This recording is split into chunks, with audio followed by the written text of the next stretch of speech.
Грация е присъждана една жена, която тази година стана донор на яйцеклетки, сякаш за да докаже, че единственото, което си струва да бъде правилно, е това, което правим за другите. Коя е тя, ще разберем от един работещ баща. Царят на салсата Алфредо Торес.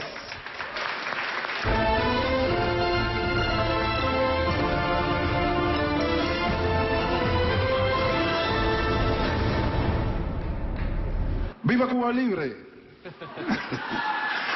Viva Bulгария! Искам да кажа нещо. Ние, Куба и България, от много време сме голям приятел.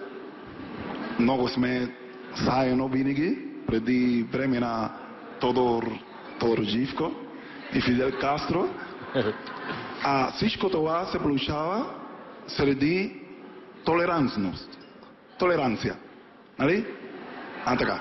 И в моето клуб по салса, който аз имам, има много жени. Нямаме момчета. Не знаеш що. Така. Обаче,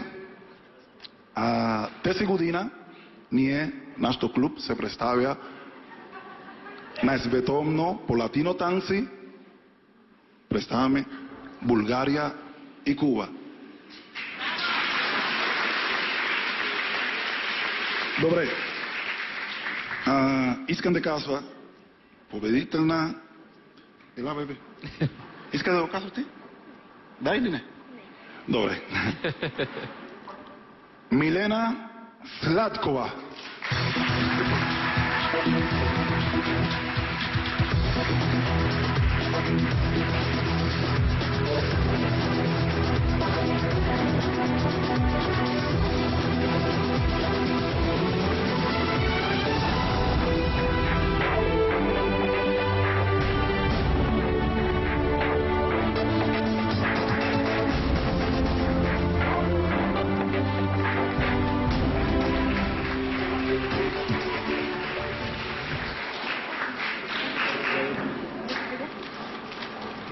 Добър вечер и благодаря. За мен е чест. Повече българчета за България е кауза. Човечността има лице, дарителска инициатива. Но зад всяка една кауза и зад всяка една кампания стоят човешки съдби, истински хора и стоят страхотни приятелства. И те трябва да бъдат споменати и трябва да им се отдаде чест.